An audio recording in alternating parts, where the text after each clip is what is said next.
Welcome to Talking Giants, presented by John Boy Media. I'm your host, Bobby Skinner, here with my co-host, Justin Pennick. We got the Eagles preview. Thursday night football, man. Thursday night football. Justin, what's going on, man? I'm pumped for Thursday night football. I love releasing our preview episode on game day, man. It has more of that like war day feel to the episode. Like I'm ready to kill. Whoa, ready to kill. Ready to kill an eagle. Some. If I do see an eagle tomorrow, I promise you I will throw rocks at it. If I see a gun carrying citizen, I will direct him to shoot it. Kill the eagles. Hey, gun carrying citizen, shoot that eagle. Hi, Bobby Skinner. Yeah, today is game day. Excited for this football game that we have today because it's either we're gonna win and it's like, okay, we're in this. We're doing it. And then we have a long weekend and a long time to reflect on the win and celebrate it. Or we're going to rip the Band-Aid from last Sunday playing the Washington Football Club. We're going to rip that Band-Aid right off and say, nope, it's going to humble us right away. So I'm excited for this game. Also scary. We haven't won in Philly since 2013 in Philly. And playing in Philly just scares me. Yeah, definitely. Justin, this podcast was brought to us by Mike Halligan. I have the hiccups. This is not good for a podcast. This is not good. Mike Halligan, the hooligan. Paul Rudd, which I don't know if that's his real name or not, but nonetheless, Paul Rudd. No, he's a big fan of the show. It's the Paul Rudd. He's a big fan of the show. Everyone knows that he's a big time Giants fan. We have Chris Godfrey, who he is paying in euros. So I don't know how that works, Chris Godfrey, but we're glad to have you a part of the community. Jesse Camino, that's kind of weird, like Jesse from Breaking Bad, and then Camino kind of rhymes with El Camino, El Camino, yeah, absolutely. OGR Sports, who did a 250% donation to it. Go check out his YouTube, One Giant Rebuttal. Thank you, OGR. And then Alan Johnson. No offense, Alan, your name's kind of boring. It's a shame it's not Alan Jackson, one of my favorite country artists. But patreon.com/Talking Giants. For $2 a month, you can go and you can watch the podcast as we record them, including after tonight's game. So go to that website and pay the $2 so you can celebrate a win with us. Then you also get access to like free raffles for shirts and stuff like a couple times a month. Patreon.com/Talking Giants. Bobby Skinner, we have a football game to talk about. Yeah, man. Like you were saying before, this game really sets the tone for the season. We lose, it's back to being done. We have 11 days before the next game. It's a night game, so it always sucks to lose on prime time. Everyone's going to be making fun of us. You win, and we're right in the division race. Like, it becomes like we're talking seriously about actually being in the division race with, Dak down, the Eagles being met. Like, we legitimately are. But if we win, it goes from like, hey, it's crazy we're in the division race to like, oh my gosh, we were actually like saying that other people in the media will say the Giants are going to win the division. Like they'll be saying it because it won't be a crazy take. So man, I'm pumped. And there's a lot. Thursday night football with the Eagles is always pretty exciting. Going into this matchup, man, the Philly is banged up. They're been missing Jeff. So are we. Yeah, but not like them. Not like them. No. And some of our stuff was earlier on. And we might be getting Shepard back. Let's talk about our offense, though, because where they're not banged up is the defensive line. They still have Graham. They have a young rookie who's been playing well. Fletcher Cox is a beast. Brandon Graham's been having a really good year. I don't know how this O-line is going to handle it. It's another, the fourth most sacks, I think, in the NFL this year, this defensive line. Yep. They are still the most deadly part of that team. I guess I'll let that lead into, do you think Matt Parrott makes a start today at right tackle? Does he make the start? Yeah. No. I had this tweet kind of earlier in the week. I might have said it on the podcast, but you can tell when an organization likes a player, especially when you follow a team like we have. I've been doing this since 2018, and when you follow the team this closely, you can tell when an organization likes a player. I think they like Cam Fleming. I really do. They've gone out of their way to talk good about Cam Fleming. There are some times where, of course you could say that's coach talk, but there are sometimes when a team doesn't have to go out of their way to talk about a guy. And I think Cam Fleming is one of those guys. Is he perfect? No. And I think they know that. But if they weren't so glowingly talking about Fleming like they have been all summer, then I would say maybe Parrott gets the start. But I don't think there's been no indication of that being the case. He did play well, and I've told people to pump the brakes. I think the idea of Parrott starting at left tackle and Thomas at right tackle, I feel like that is as crazy as that is a huge overreaction. I really think it is. Go remember how we felt about Andrew Thomas' first game. Is what I'll say about that. And honestly, we talked about it. I had Thomas as my giant factor because I thought this was the game where he did put it together because it was kind of, like a good player in Montez Sweat, but a raw player in Montez Sweat. So it's like, okay, there's two raw players. Obviously, Sweat's not a rookie, and he's been a little more refined compared to last year. But nonetheless, and I said, Baldy did a video on Parrott and said, like, hey, he opens the gate a little too early, and that's something I've been talking about since before the draft with Parrott. But he's going to play, though. Like, would you agree that he gets reps, not due to injury this game? Yeah, and I don't know what the harm or what the foul and the harm is if he continues to be like this sixth man between the two tackles. Because if you put him out there and you start him from snap one, and if you say Matt Parrott is getting the start over Cam Fleming, then you're almost in a spot where you can't go back. I don't see the harm on having a developmental third-round piece continuing to get snaps here and there compared to thrusting him in the starting rotation, because that's been the critique of, some people of Andrew Thomas and why he's struggling, that he was thrusted into the left tackle role. So why would you repeat that with Matt Parrott when you have a choice to not do it? Yeah, I agree. If he does take reps, if it's from Andrew Thomas, I'll lose my mind. I will say that. If he's, I think they may. Last week was literally due to him being late for a meeting. That wasn't just like some made up stuff. That was real. And if they do that, did we get an explanation on the second time? They said that was the same thing, but that was a one game thing. That was, I agree. I might not buy that for the second one, but that was a one game thing. If they do that again, that's nuts. If they do that, I'm like, okay, this is really bad. And don't hit me with blah, blah, blah. I've got to earn it. He's like, that's dumb. If you're benching your left tackle, your fourth overall pick for reps here and there, that's crazy to me. That is insane. So anyways, I have hopefully Shepard gets back. We'll talk probably a little more about him, and hopefully we'll talk about Shepard a little later. But hopefully he gets back on the offensive side. I have no expectations for the offense as long as Jason Garrett's though. No, I don't. No, zero, especially against this Philly defense where, I guess in the secondary, they've allowed a lot of points over the course of the season, but Darius Slay is the real deal. They have some nice secondary pieces. Their defensive line, in terms of their rush defense, 27% of opposing rushing attempts have gone either at the line of scrimmage, been tackled at the line of scrimmage, or behind the line of scrimmage. I'm not expecting a ton from this Giants offense. You still want them to take steps forward, but gosh, Thursday night, short week in Philly. Daniel Jones has never made a start in Philly before. This is his first start of his career in Philly. So I guess that's if there's a way to break the bad juju, it's that. But not very confident. Yeah, I guess as long as Jason Garrett's the offense coordinator of this team, I won't be confident in the offense. I just won't.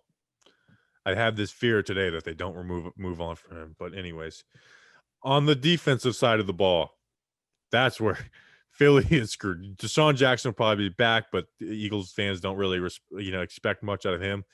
Fulgham, we'll talk about the receivers in the fantasy draft. Fulgham, he's been, this breakout undrafted free agent. I get they've been bad.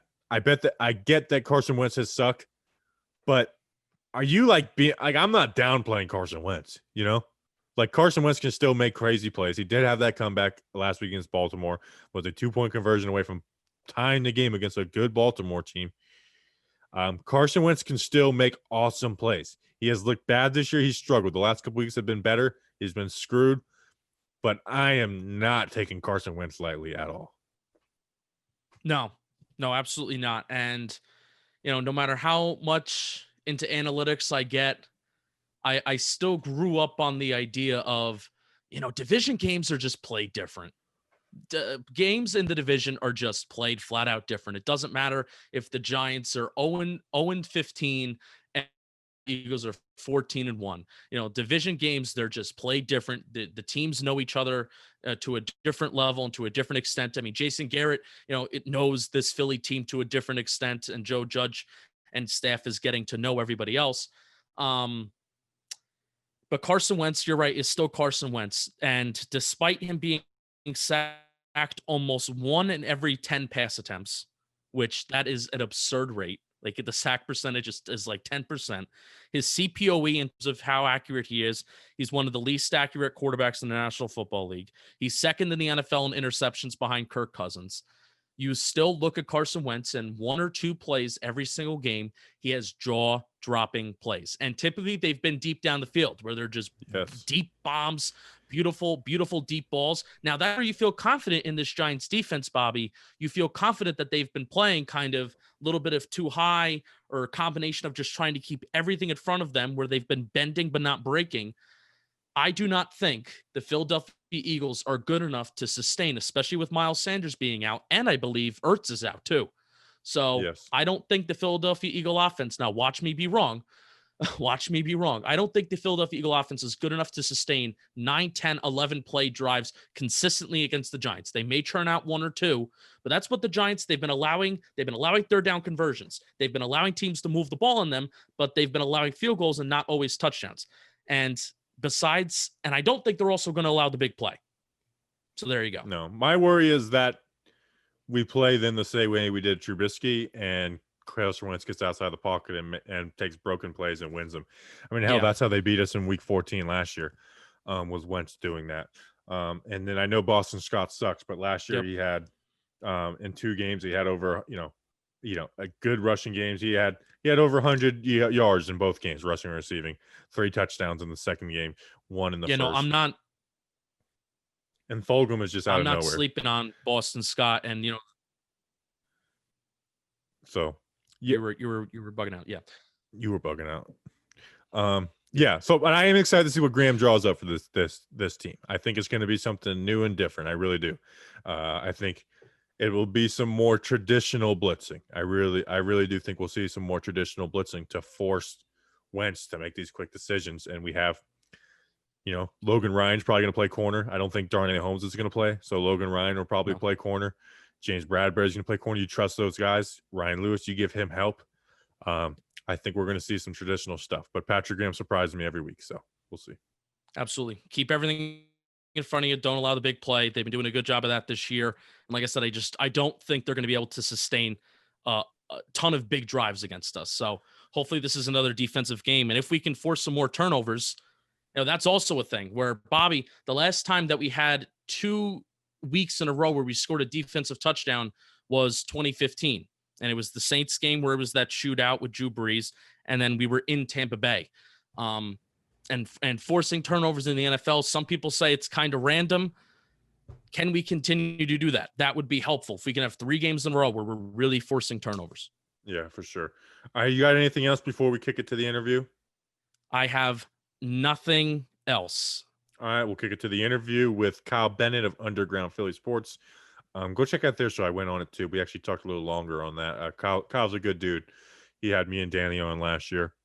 So good stuff. Check that out, and then we'll be back on the other side with our fantasy draft, Giant Factors, quick picks, and predictions. All right, we now welcome on to the show. Good friend of the program. Didn't get to get him on last year because it was a Week 17 matchup, and we're like, you know what? We're not even going to preview the game. But the season's over. We're just gonna chat. But Kyle Bennett of Underground Sports Philadelphia. Kyle, what's going on, man? What's up, Bobby Skinner? Thanks for having me on. Been looking forward to this since we, slid in each other's DMs at almost the same exact time this year. And like you said, good friend of the program. mutual thing here, and it's always good to talk Eagles Giants with you, man. Yeah, and it's crazy enough. The Giants started 0-5. You guys have been rough, and it's like both teams. The talking points are, man, you win this game, and you might be able to win the division with as bad as Dallas looked on Monday night. You guys are 1-4-1. We're 1-5. I mean, it's brutal. And let's start at the top. Wentz has 8 touchdowns, 9 interceptions. I watched a little bit of that Ravens game, and I was like, okay, like he had some big drops, but Jalen Hurts was drafted second round. Is the heat real? Like, is there any chance they make that switch? And then 2, like what is wrong with Wentz from a guy that has looked promising basically every year? Hasn't been perfect in the past, but from the outside looking in, it's never seemed this bad. So I'll start with the Wentz situation. The Eagles right now on offense have 2, count them, 2 healthy week 1 starters playing for them in this Thursday night game. 3 if you want to count Deshaun Jackson, depending on how much playtime he gets Thursday. But it's Jason Kelce and Carson Wentz. Everybody else on this offense right now was not starting in week 1. You have Travis Fulgham, who came off the practice squad. Shocking that the Green Bay Packers let a wide receiver go, but thankfully they did. Greg Ward wasn't in the quote-unquote starting lineup week 1. You've got Boston Scott playing running back this week because of the Miles Sanders injury. The offensive line is all types of banged up. You signed Jason Peters to an exorbitant amount of money on the contract rework, which I thought was a mistake from the get-go. Jordan Mailata is now playing a very good, solid left tackle, which is very promising in my book. You've got a whole bunch of new moving pieces week in and week out. The biggest thing throughout Carson Wentz's career since 2016, he's had no consistency.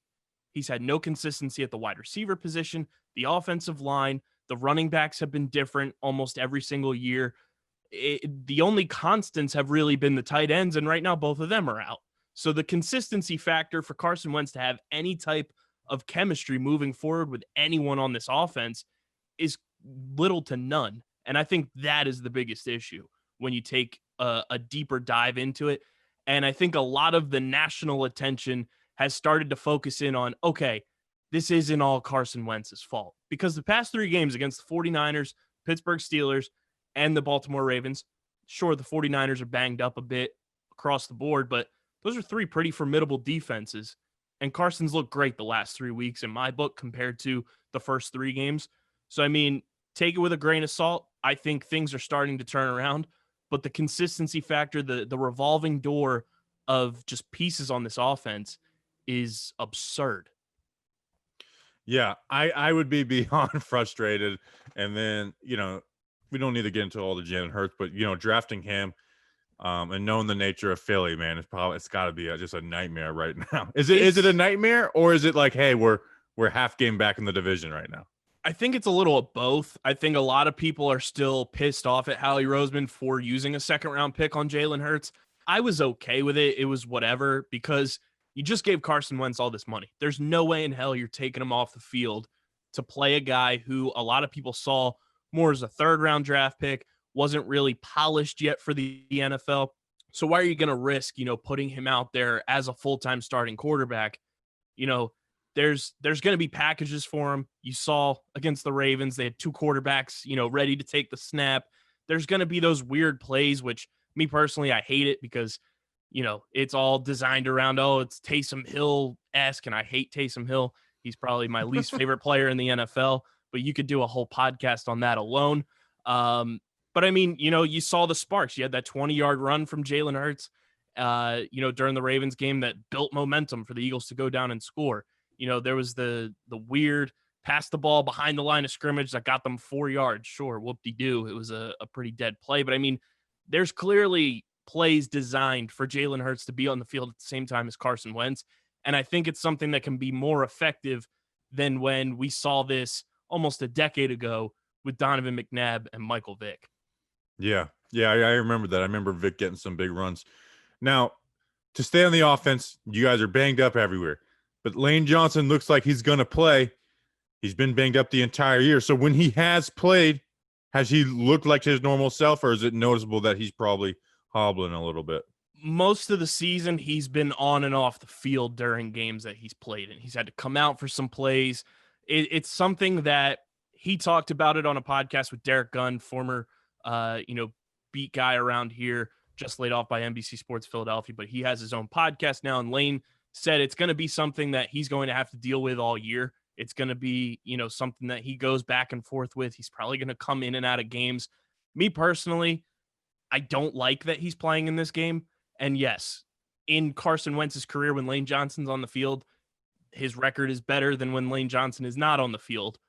But in a short week, I would much rather give Lane the extra rest, let him potentially be ready to come back for that Cowboys game before the bye week, or even keep him out through the bye and give him as much time to rest as possible, because it is an ankle. He's a big guy. He's moving. It's a shifty offensive line position that he plays. And with an ankle injury that he's going to be dealing with all year, the more rest, in my opinion, the better. So I'm kind of disappointed that he is, trying to get out on the field right now to play in this game. Yeah, especially the ankles, where it's like, man, doesn't mean you re-injure it, but you can set yourself back just by, And it's something he's had in the past. This is an injury Lane's dealt with before, is, this high ankle sprain issue. So, I mean, it's not like this is a one-time thing. It's a recurring injury. Right. You mentioned another podcast. We had Orlando Scandrick on a couple weeks ago. Boy. Do you have anything nice to say about Orlando? I'm glad he's not on this team. He's a fraud. He was the most boring interview I've ever done, Kyle. I was trying to trash talk him a little bit because, with the Cowboys, I was like, hey, do you remember in 2011 when the Giants beat the Cowboys twice in 4 games and won the Super Bowl? And he didn't realize I was talking trash. And he's like, yeah, I do remember that actually. Victor Cruz was doing, like, he was the most boring interview I've ever had. He's the worst. He's so fraudulent, tries to, come off as one guy. And then obviously the Eagles last year, or whenever it was, pulling out the receipts of him talking to Malcolm Jenkins on the sideline in that Vikings game. He's the worst. He just needs to go into the retirement corner, not be on, First Things First or whatever show he's on with Skip Bayless and everything. Just go away, Orlando. Go away. And just don't come out of the woodwork, because he's boring too. The NFL world is better without you speaking. I love it. I love the fire. We had Fred Smoot on last week. He was actually pretty fun. Now I want to switch over to the defense. D-line seems to be where you're the most healthy at good players. Obviously, Malik Jackson's out, but you have Fletcher Cox, Brandon Graham, and Barnett. Are those guys living up to their names, or are they having a slow year? So I think a lot of people don't realize Brandon Graham's having like a damn good year. He's got 5 sacks so far this season. His career high is 9.5. When he re-signed his contract that he's currently playing under, he said his goal was to get to 10 sacks every year of that contract. I would love to see Brandon Graham hit that goal. He's just been such a fixture of this Philadelphia Eagles team since he got here, dealing with the adversity of, he should have been Earl Thomas, to being a Super Bowl hero, to a guy that is going to be a lifetime Eagle, which I think his story is just incredible. So I think Brandon Graham's been fantastic. I think he's going to continue to play at a high level. The biggest surprise, I think, to a lot of people, not me, because I liked him coming out of college, Josh Sweat looks fantastic. He's got the burst, the speed. He's getting after the quarterback. It seems like he's always in the backfield making a play. I really like the way that he's taken the next step this year. Fletcher Cox is Fletcher Cox. He's going to get those double teams. So a lot of people who aren't, football minds and just the casual fan are going to say, Fletcher Cox doesn't look dominant. Well, when he's drawing a double team, he's not going to be able to get to the quarterback as often as you'd like. Like you said, Malik Jackson is hurt. That one kind of came as a surprise. It's a bummer that he's going to be out. He's been playing at a high level, but we'll get to see more Javon Hargrave, which I'm very excited about. Big free agent signing, nicknamed the Gravedigger. So I'm pretty excited to see him play side by side with Fletcher Cox for most of this game. So it sounds like the Giants still O-line has a little bit to handle up front. That's been the most consistent part of the defense too for this Eagles team, is the defensive line across the board, just playing well, taking another leap if it's, another year for them. Barnett's looked great this year too, which I think is a big step for him. because a lot of people, being the 14th overall pick, he's somebody that a lot of people have kind of soured on because he hasn't been this elite pass rusher. They hyped him up as being, the guy who broke Reggie White's sack record and everything. But I think he's been very, very good this year, and I've been impressed by Derek Barnett as well. So, yeah, I mean, with the offensive line issues you guys have had, benching one of your guys for discipline was interesting to see, especially in a game that I think was, you needed him big time.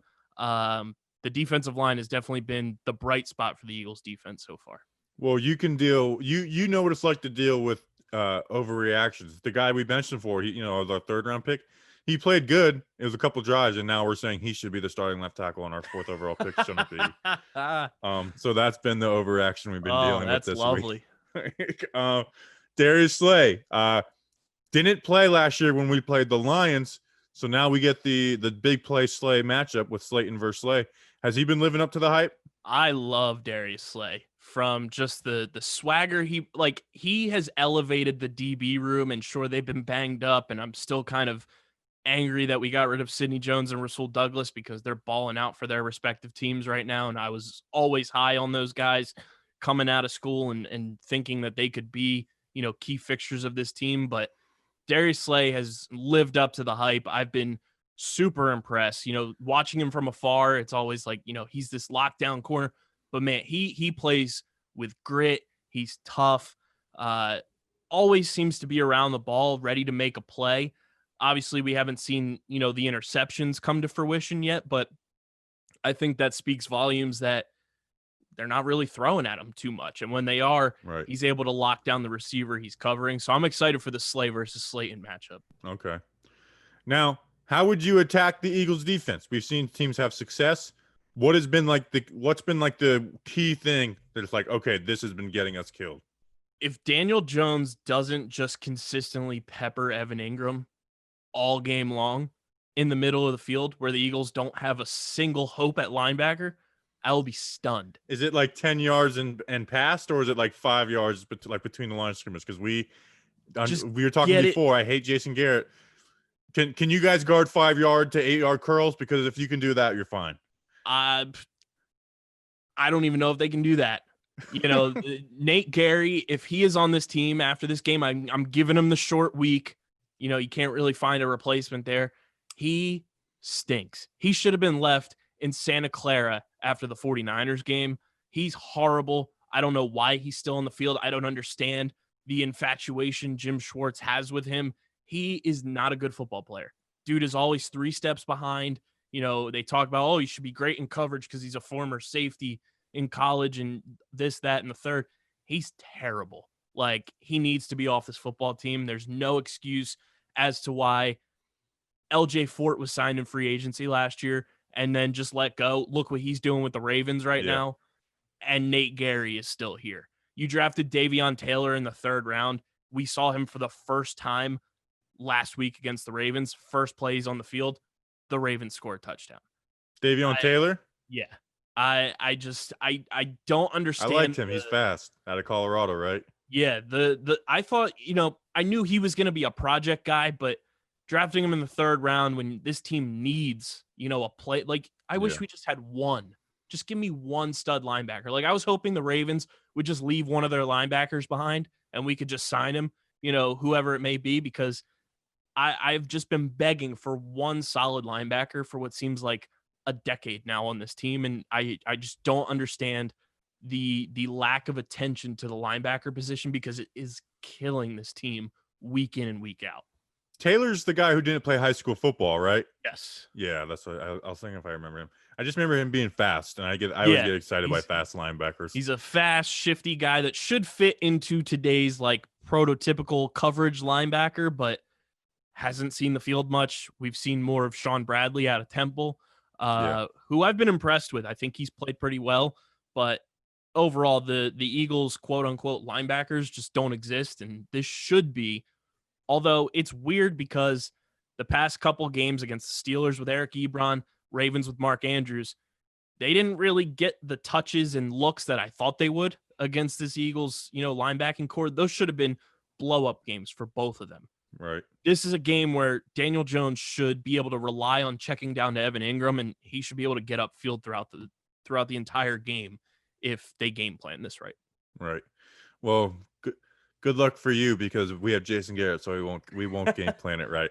All right, Kyle, we're getting ready to record for your show. Where can people find you and that show so they can listen to it? Yes, so you guys can check us out on Twitter at Underground PHI. We cover all of Philly sports, but obviously it's Eagles season, so we're heavy into the Eagles coverage.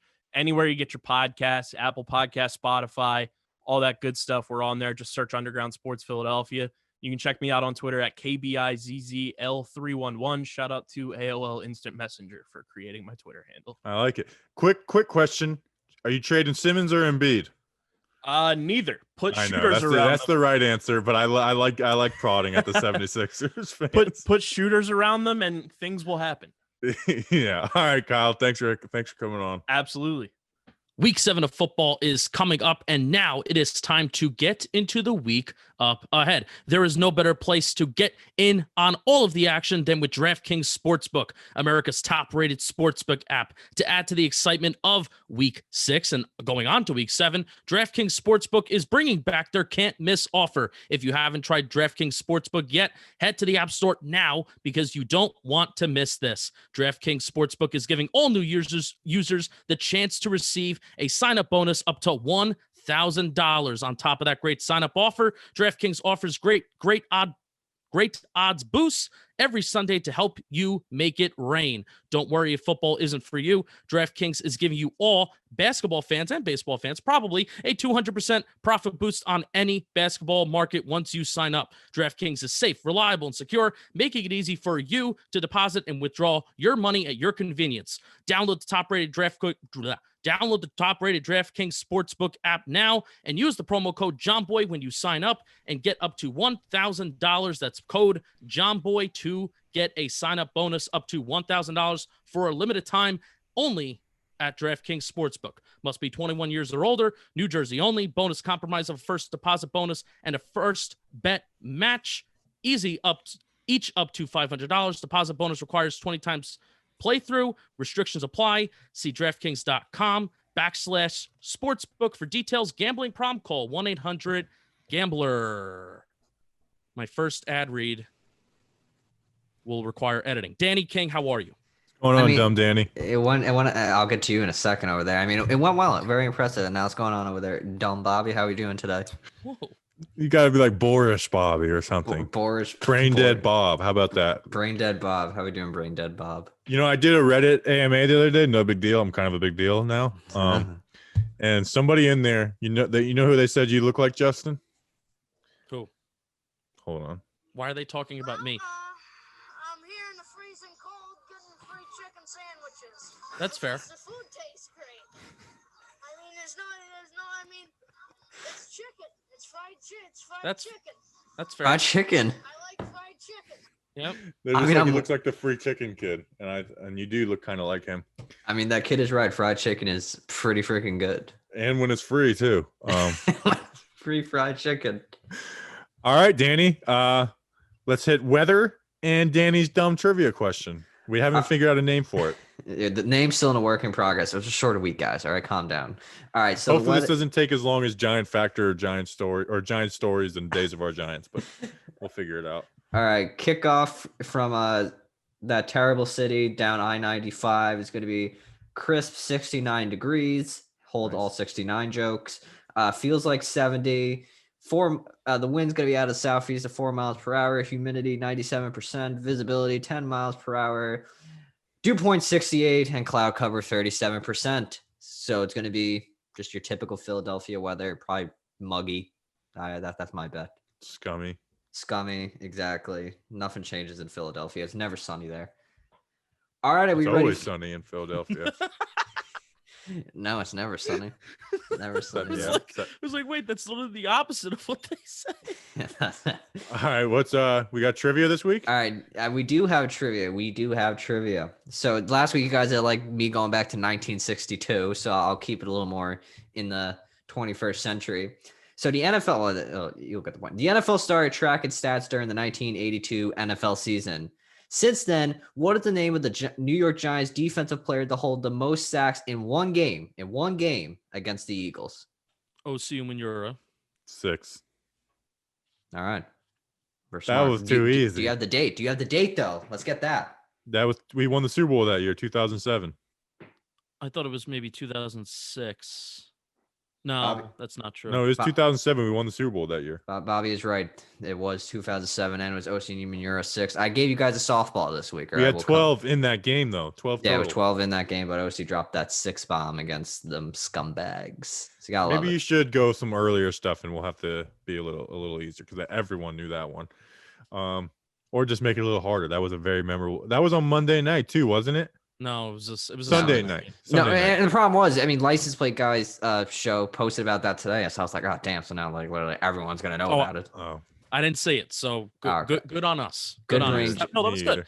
I appreciate the little bit more of a softball question this week compared to last week, where it was like, oh, well, what are Boost you the ego, doing? boost the Well, ego, we got boost the Bucks ego. next week. Who knows any history about them? Yeah. I actually know a lot because I live down here in Florida. You are a Tampa, All you're a right. Florida guy. Fantasy draft. If this is your first time listening to our preview show, we do a 4-round fantasy draft from the flex position, wide receiver, tight end, and running back, only from this matchup. It's a good way to highlight matchups, and it gives us competition. I love competition. I'm in last place. I had 28 points last week. I'm at 137 on the season. Justin, you won 2 weeks in a row. You had 46.6 points last week. Woo! You have 223.5 points on the season. And Danny, after being dominant all year, even on the weeks where you lost by a couple points, you had 19.4 points last week. Horrible. And now you are at 227.2 points. Justin is only 3.7 points behind you. Justin may take the lead this week. I smell blood. He probably will, because that Washington game, I was just picking the most random people I could find. This Eagles game, I mean, who knows who the Giants are going to have out there, who's going to be healthy. The Eagles, all the guys I do know are pretty much injured. So it's going to be an interesting week. Well, speaking of who you're going to take, Danny, you have the first pick this week. Who are you taking off the board? Man, this is a week I would not want the first pick, because I honestly don't know. I'm going to have to take Darius Slay, but I do have my worries with him because I don't think he's 100% with that foot injury. It clearly bothered him in Washington when he rolled it on the touchdown, and then when it got literally jammed in that awkward tackle position. So Darius Slay, I mean, obviously I think he can have a good game, but just his health is my number one concern with him. Yeah, matchup with Darius Slay. To me, that's the matchup of the game right there. Is Darius Slayton versus Darius Slay, and it'll be fun to make jokes about their names. But I do think that is the matchup for our offense. Is can Darius Slayton make some plays over Darius Slay? All right, now I'm excited for my second pick because I know that both of these guys, they're not going to be here for the come around. I know that they're not. There's 2 guys that I'm thinking, and I know Bobby already has his big board. Man, I want to go Sterling Shepard, so I'm going to go Sterling Shepard. It was either going to be him or Devonta Freeman. Sterling Shepard, it's his first game back. He's the only guy really on this offense that can get any kind of separation consistently. Darius Slayton is more of the deep field target, so it's tough for him to get natural separation. Another guy that we're wondering about his health, was he hurried back? You're hoping that he's ready, but in a way, he's perfect for this Jason Garrett offense. He excels when he's being targeted in the intermediate part of the field, and hopefully he can continue to excel here. So I'm going to go Sterling Shepard. I'm going to hold Sterling Shepard comments for later in the show. Uh-oh. That's not good. Do you have a controversy here? Yes, there is. So, Justin, you might want to get your mind thinking because Danny has the first pick and Giant factor this week. All right, I'll get my mind churning a little bit. Okay. All right. So, I'm taking a big shot.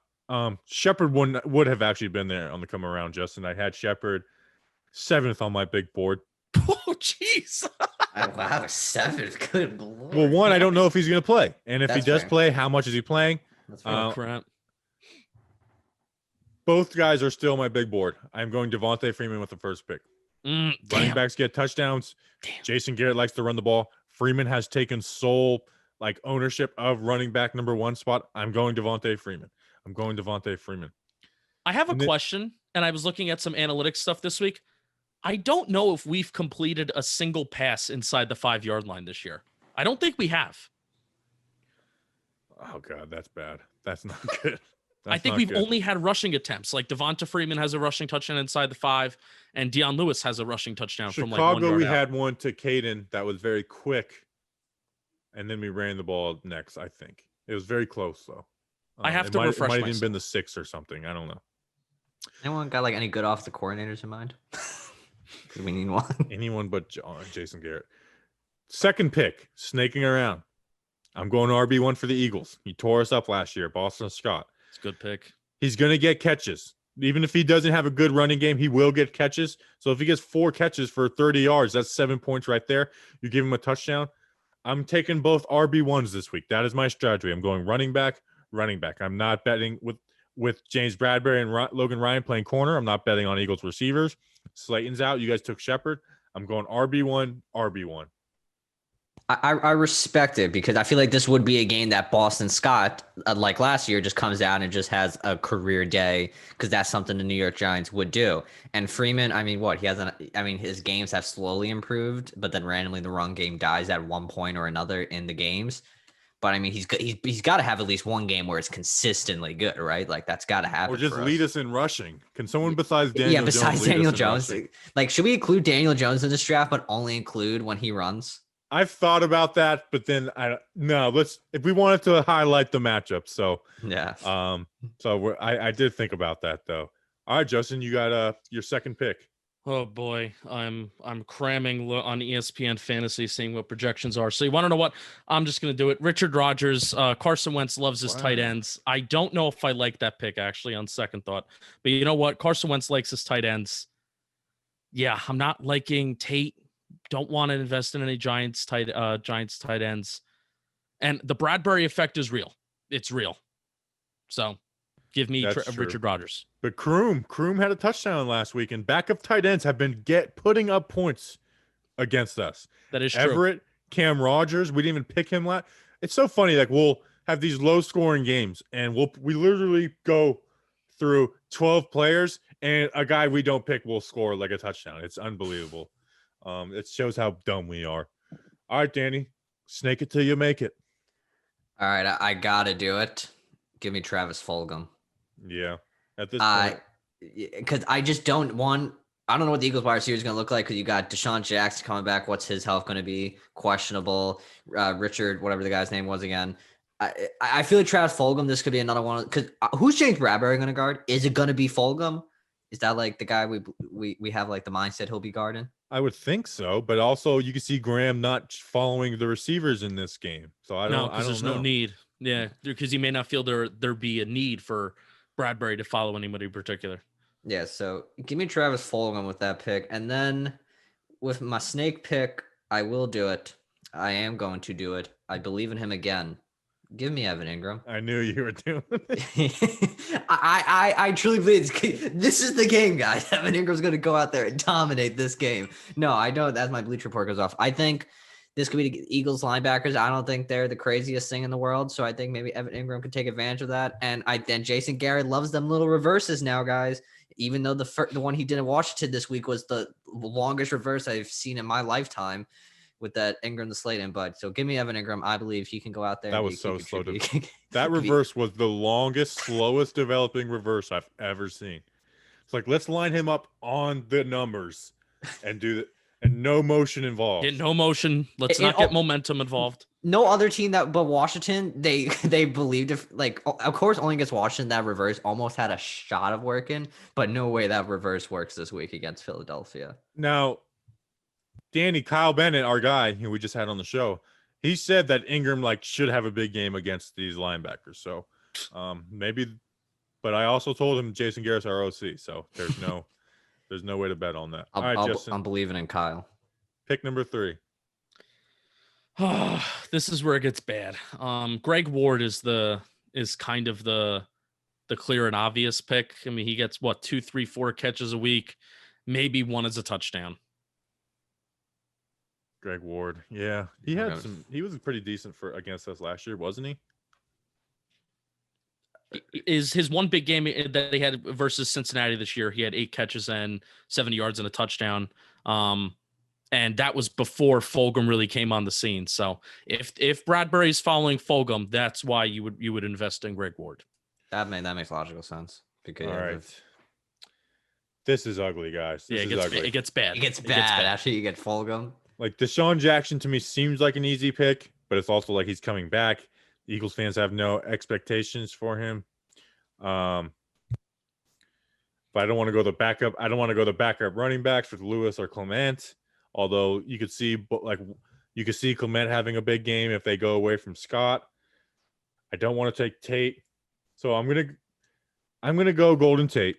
He's a starting wide receiver, so I mean that's just facts. He is a starting wide receiver for one of these football teams, and I'm going to take him. He possibly shouldn't be, but that's a question for a different day. He's been getting reps taken away from him, and I think he's going to continue to get reps taken away from him. Should I start Benjamin Victor, even though we don't even know if he's going to be on the roster? Like just play him. And this one is taking a chance. Take a chance on me.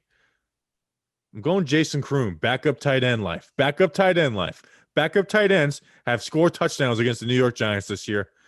I'm going Jason Kroom. I know it's crazy. It's stupid. He probably won't get a single play. But you know what? Carson Wentz does like his tight end. So at worst, maybe he'll get 1 catch for 3 yards and I'll get 1.3 points out of it. I'm going Jason Kroom. So I'm finishing off my draft with Devontae Freeman, Boston Scott, Golden Tate, and Jason Kroom. It sucks I have to take their backup tight end on the first pick of the last round. But I mean, who else would I have taken? You? Well, I guess you guys will probably answer that here. Well, no. Carson Wentz does like to target the number 2 tight end in this offense. He does. You know, even Ertz earlier in the year would get inconsistent targets, and if anything, what's his face would get more targets. He's currently on IR. I said him before the show, and I'm forgetting his name. So Goddard? Good for me. Dallas. The guy I punched in the face in the offseason. There you go. So Dallas Goedert. That really does suck. They're in such a bad spot offensively. It's not even funny, but watch them have a good game. Hakeem Butler's on their team. Do you know that? Hakeem Butler's on their team. Yeah, supposedly they haven't played tight end, but I guess not. Supposedly. I'm gonna wrap up because this is my final pick. I'm gonna wrap up and because this is more of an anti-Golden Tate pick more than anything. Give me Austin Mack. Hopefully Sterling Shepard's in the slot. Austin Mack is going to take reps away from Golden Tate as an outside wide receiver, and we see him make a big play. Daniel Jones just lets him go up, and he gets a ball. There you go. Did you see how ugly that defensive pass interference call, how ugly that route was from Austin Mack? Whew. He's the best route runner. He gave me like one catch last week, so he gave you 1.1 points last week. God, thank you, Austin Mack. Better than 0, which I've done a couple of times with some guys. All right, so for my final pick, who got me 0 last week? It wasn't. I'm trying to remember who you took. Do you guys remember? I can quickly pull it up. Oh, Gallman. Wayne Gallman got me 0 last week. Yeah. I mean, that should be expected. Well, I mean, I didn't expect it to be the first game where we don't give our backup running back a carry. It's like we didn't even do that with Saquon. Oh, Bobby. You gotta prepare for everything with Jason Garrett. Your video that you put out, the cactus does look like a sexual device. Oh boy. Doesn't look like a cactus. It looks like a sexual device, sexual pleasure device. This is not good. And for the kids at home, think of a word that starts with a D, ends in ildo. What type of those have you seen before? Good God. I mean, it's got spikes on it. LPG made the comment, and now that's all that I could see. That's bad. Did you put it on Instagram? Instagram would have a ton of fun with that video. Yeah, but they wouldn't understand it. I know they wouldn't understand. I was just asking because if you give that video to Instagram with no context, it's over. That's great. All right, I'll take my last pick of the draft. It's JJ Arcega. Oh, JJ Arcega-Whiteside. JJ Respect the Arcega name. Whiteside. Thank Respect the you, name. JJ Arcega Whiteside. Eagles fans hate him. But I mean, he was apparently the one of their better offensive players last week. He got a touchdown when Miles Sanders fumbled it. You remember that? And in the game, and then JJ Arcega picked it up for the touchdown. So that's how he got fantasy points last week, by doing nothing. But maybe he'll have a good game because Darnay Holmes is out. I don't know. That's just digging at the bottom of the barrel for a pick. Yeah. So we left off. Deshaun Jackson wasn't taken, which I feel like that's kind of dumb on all of us. Corey Clement, their backup running back. I bet you those guys have all the touchdowns for the Eagles. I bet you they have all the touchdowns for the Eagles. All right, so that's it. All right, Giant Factor. Danny, you had the first pick in the draft. That means you have the first pick at Giant Factor. Who's your Giant Factor? All right, Justin, I am sorry, but I'm stealing one of your guys' at Giants Factor. It is Sterling Shepard. I got to do it because I as I said when I picked Darius Slay, I have my doubts about his health. I asked Zach Rosenblatt about it. I was like, what do you think about Darius Slay? I believe the short week is really going to affect Darius Slay because his foot was clearly in pain on Sunday when he left that game. Sterling Shepard needs to come out there and do something because Golden Tate has not provided anything for us. Sterling Shepard is someone that gets lost in the sauce. He can allow Slayton to possibly get lost in the sauce to get open. Sterling Shepard, when he's out there, he can make plays for us and he makes his offense better. And I think Jason Garrett having him back can maybe hopefully do something with him. But Jason Garrett does nothing with any of his talent. But Sterling Shepard, he's valuable in this Eagles game. They're secondary because they're going to have Slay on Slay, and then they have Avonte Maddox. I think Sterling Shepard could be in line for a big game. The only question is how much will he actually play, if he plays at all. So give me Sterling Shepard as my Giant Factor. Yeah, you took him from me, Danny. You took him. You took the words right out of my mouth. Took him right off. Because Sterling Shepard is a guy that has almost a 70% catch percentage, 70% catch rate. If you've been listening to this show before the summer, during the summer, you know how much I am on the Sterling Shepard train in terms of how important he is to this team. He's the most reliable target that Daniel Jones has. And an offense that relies on route running and you winning your individual battles, Shepard is the guy that is best at doing that. So I'm with you. Yeah, for sure. I think he's going to have, whenever he's back in this offense, I do think, even though, like I said, I have no expectation with Garrett as the OC, I do think he is a big part of this offense, and it opens things up for everybody. All right, Justin, who is your Giant Factor? All right, so I was initially thinking Julian Love, and I was thinking Julian Love because Adrian Colbert looks like he's still going to be out. It's a short week. He was out last week, was on do not practice list earlier this week, so I think he's still going to be out. It was initially going to be him because he's going to be like that last line of defense with deep center field safety, but I'm changing my mind. So Julian Love gets the honorable mention for Giant Factor. Devonta Freeman, and I'm usually a very anti-running back guy, but we've been giving some of the offensive linemen attention on the show. Bobby, your Andrew Thomas was your Giant Factor a couple weeks ago last week. So give me Devonta Freeman. Dude, go out there and make it happen. To take a line that we apply for Daniel Jones. Go out there and make it happen. You had a nice little juke move last week that led to a big game. Let's see some more stuff. Go out, run over a guy in the middle of the field. Give us a juke to spring a big run. We need some more explosive plays on this offense. We saw it. We saw the biggest, most explosive play from the Giants offense last week, which was a 49-yard run by Daniel Jones. And then I believe, the 42-yard touchdown to Darius Slay in week 1. We haven't had many plays that have gone for more than 20 yards on this offense.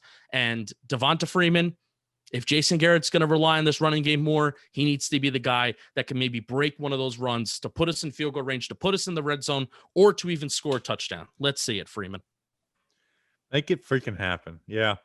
But running backs don't matter, though, Justin. What the hell are you picking a running back? I know. They really don't. So I don't know what I'm doing.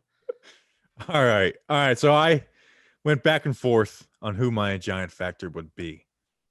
And you know what? I was thinking about making it being David Mayo because he's back. He's in for Tay Crowder. And I wanted to talk about that. Devontae Downs has given me an appreciation for David Mayo. And I've been labeled a David Mayo hater just because I said he's not a starter. This is the role he is, though, for this backup role. But David Mayo is not my giant factor. I would love to talk about him, but he's not my giant factor. But have a good day, David Mayo. Good night. My giant factor is Big Cat, Big Smack, Leonard Williams, the big dog. They are banged up at the guard spot. They are banged up at the tackle spot. Lane Johnson's going to play, but he'll probably miss some reps. He's been in and out of games when he does play. Go out there and be dominant. It was the one sack he got last year was against the Eagles. The one he got last year. Well, he's got 3 in 6 games this year. Cause havoc all game long. Prove your contract, Leonard Williams. They just cut Jamon Brown, a guy we thought would at one point would be a starting guard for the Giants. They cut his ass. He's so bad. They cut his ass. Leonard Williams, whoever's in front of you, I don't even know who's going to be in front of you. Freaking lay him out all day and let our linebackers get back in coverage, and you are wrapping up Boston Scott. You're setting stuff up to where they got to bounce out, and then they're running into our outside linebackers, and then they're pushing them back in the Dolphin, and then Dex is hitting people. Make some moves. I'm going Leonard Williams for my giant factor this week, boys. I love it. I love it. 2 things. One, you said David Mayo. I just want to mention it. Thank God we don't have Nate Stupar. Thank God he's no longer on this team. I would rather have Nate Stupar than Devontae Downs. Damn, that's a pretty big, bold statement too. It's true, though. Guys, no Matt Pert, giant factor. Come on, guys. He's going to be starting this week. We got to bench Andrew Thomas. He's not starting. We talked about him in the beginning of the show. Bench Andrew Thomas. I want him out. I want my rookie draft out. Whoa. That's been a real take all week, which is and it's a sad take. I'll say that. All right. Quick picks. Now, us 3, we're all tied. You guys both went 3-5 last week. I went 5-3, so we are all 27-10 on, or not 27 and 20, not 27 and 10. And then the listeners, I have these records screwed up. We have 27 wins. Here we go. Yes, we are 27-20. The listeners are 31-16. They went 4-4. They're pansies. They take favorites every week. Pick week first game on the docket. We got the Panthers at the Saints. Now, the Saints are probably the more favorited team, but the Panthers, a lot of people like the Panthers. Danny, who are you going in this game? I will be picking the favorites. Give me the New Orleans Saints. They got Panthers lost to the Bears last week. I think the Saints are going to come in and take advantage of them. Give me thy Saints. Justin? Yeah, I'm going to take the Saints too, even though I love to take the Panthers because Christian McCaffrey's out. The turnovers that the Panthers had last week were pretty costly. It put the Bears in optimal position to put points on the board. And I think the Saints defense is going to force some turnovers as well. So give me the Saints. Yeah, I'm going Saints as well. They're just a better team. I'm not really sold on the Panthers yet. I'm not sold on anything with them yet. Let me see them put it together consistently. Let me see Teddy Bridgewater put it together consistently. Although Joe Brady's been doing some good stuff. So everyone goes Saints, listeners too. Game 2, we got Browns at Bengals. The Browns, man, there's a lot of chaos going there. People are trashing Baker. They're saying that they're only 2 good teams they've played. They've gotten blown out by the Ravens and Steelers. Joe Burrow all of a sudden is not making it happen. He's won 1 game, but people said that this guy just makes it happen. Giants fans have made me nitpick Burrow. He's been good, but he hasn't been great. But I am going Browns. The Browns are a better team. They're a much more talented team. But I will be interested to see the first game of Kevin Stefanski's offense and their second matchup with the Bengals. You know what I'm saying? Yeah, absolutely. But I think I'm also going to go Browns as well, simply because the Bengals are also kind of falling apart too. You have all their wide receivers in the room where some of them want to be traded. So I think as much discontent and uncomfortability that's happening in Cleveland right now, I think there's just as much in Cincinnati as well. So I'm going to take the Browns. I just remembered we could watch Red Zone all Sunday because the Giants won't be on.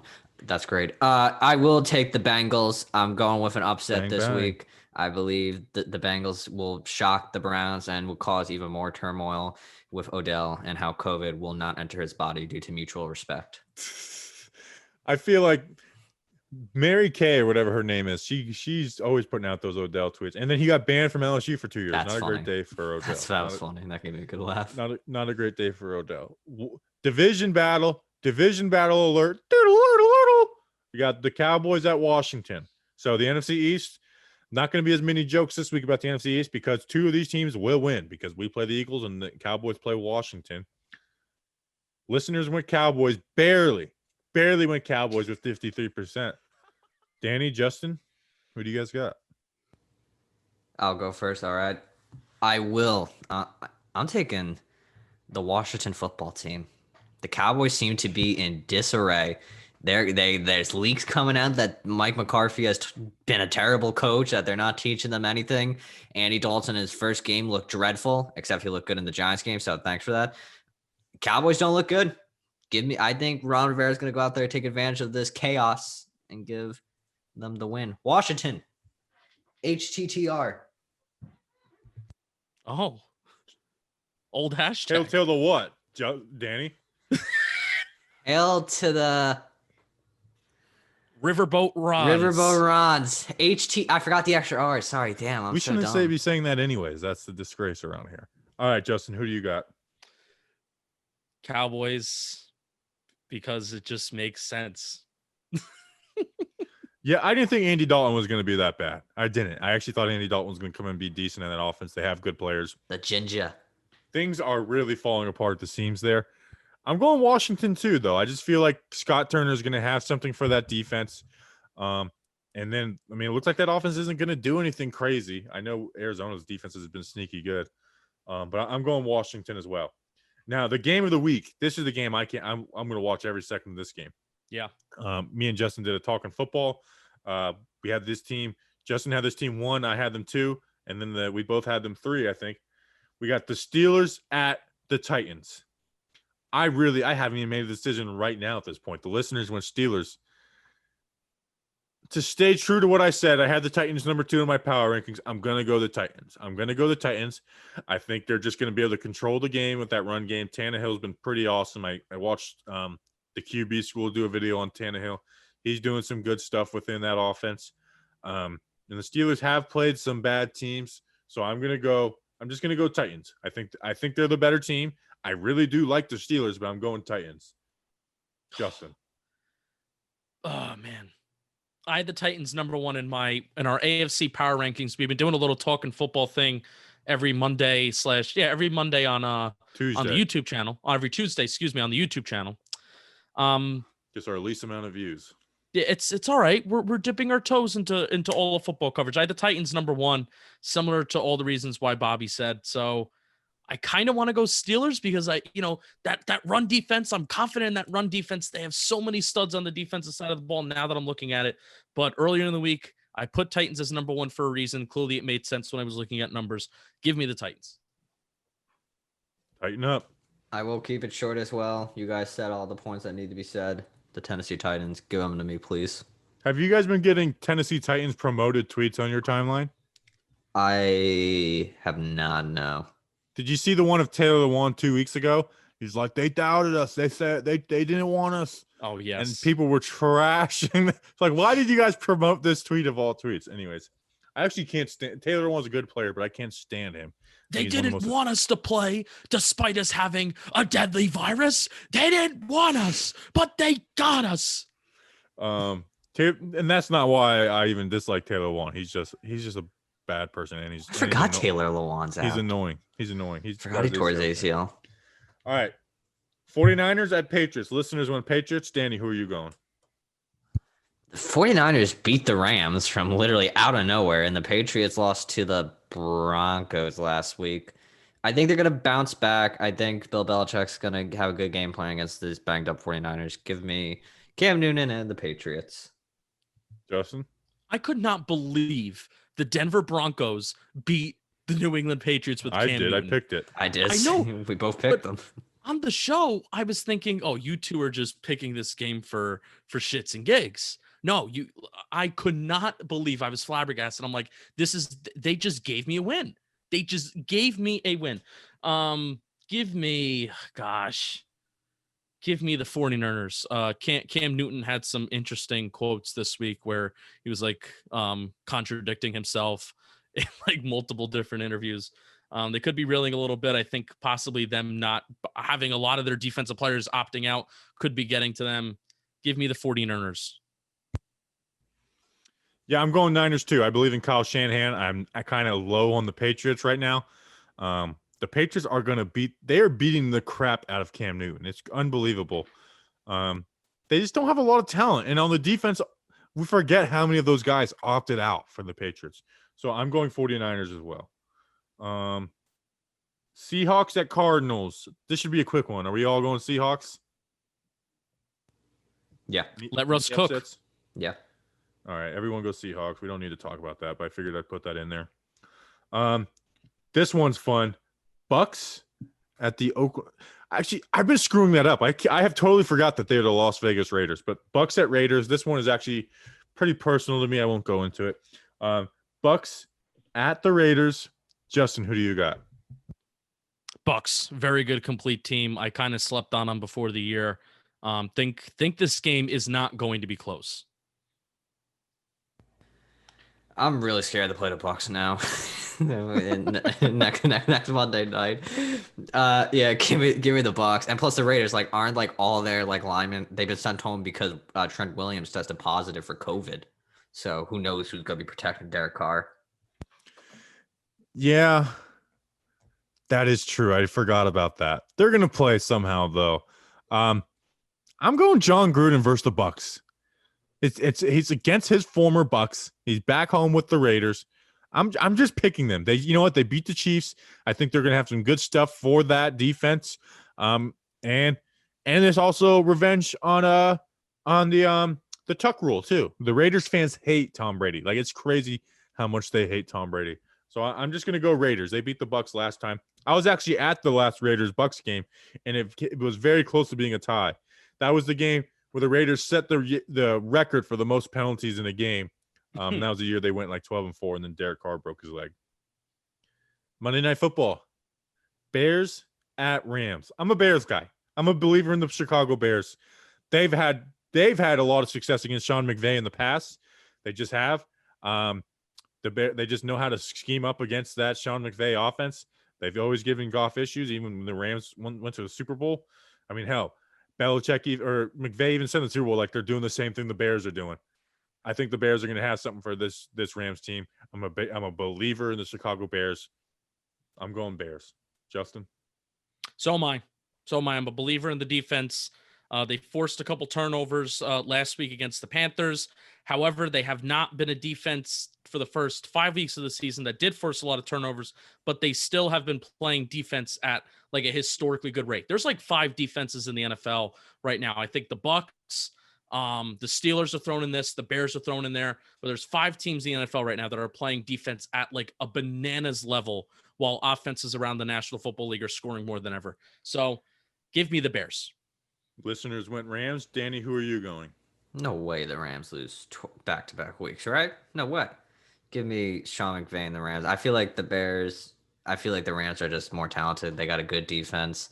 Their offense is quite good. I think the Bears are going to take a step back this week. Take a step back, but they're still good. Don't get me wrong, but give me the Rams. All right. Time for Giants-Eagles predictions. Thursday Night Football, baby. War. It's in division. Danny, what's your prediction for this game? Since 2010, the Giants are 4-16 against the Eagles. They've won 4 games. That is horrendous. That's sad. It's a big Thursday night game. As Justin said, Daniel Jones has never played in Philadelphia. Last time he was supposed to play, but then Eli Manning's final time there, and our hearts were ripped out last year's Monday night game. Everything's on the line this game. Give me the Giants. I'm going to say, I think it's going to be a low scoring game. 17-10. 17-10. I like it. Justin, what's your prediction for this game? Do we take a tie in the division, basically? Yes. For my psychology and for my well-being, yes. For your guys' show on Thursday night, psychology? yes. Okay, Ricky. My mental health. I almost kind of predicted the score last week. I predicted a weird score, 19-10. So I'm going to predict another weird one, 18-13. 18-13. I don't know how that would happen. That would be a Giants-Eagles score, though. They'll find a way. It would Six have field 10 goals. points, and we go Six for field 2 goals. at some point. No, 6 field goals because we just don't Six score field goals. touchdowns. Oh, Hey, that's how- wait, Bobby, you're wrong. If Joe Judge doesn't do anything crazy. He's a very conservative play caller. No two-point conversions on this team. No 2-point conversions. Do you think Judge can face like real heat from the entire fan base within the next 2 weeks? Yeah. Because this division, the Giants should have no reason to not go out there and play well. Justin, we're the New York Giants. People complain about literally everything. They want Matt Purden over our rookie left tackle. We drafted him for English hard. I've been complaining more about Judge than I feel like any. Well, it's practically because I look at numbers and stuff. But I've been complaining about Judge more than I've been complaining about Gettleman because there's no point to complain about Gettleman in season. But yeah, that's where I'm at. So you're going to hear it from me, but I think from everybody else, no. If they lose tomorrow night, I think there will be some interesting comments on Twitter. No. Oh, do you think, Danny? But they're gonna win. They're gonna win, and they're gonna win big. Giants 77, Eagles 0. It's division. Screw Philly. If you're there in the stadium, I know we're gonna have people out there. Snacks are gonna be there. License plate guys are gonna be there. There's gonna be people there. Get into a fight. Please get into a fight. Fight somebody. Fight them. And beat the crap out of these Eagles. I know we usually do a good morning tweet. We save it for Sunday morning. Because this is coming out the same night as game day, I'm just going to play this video on the podcast. I'm going to play it on the podcast because it's quick. Giants 77, Eagles 0. I'll finish it off with this. That story you'll see only on 2. A bald eagle, perhaps the most iconic symbol of our nation, shot and killed. Witnesses tell us that a group of young men is responsible for its death. Those witnesses say they often saw the eagle near breezeways. In East Rutherford, Giants 77, Eagles 0. Kill the Eagles. Let's go, Giants. See you guys for a victory episode tomorrow. Let's go, Big Blue.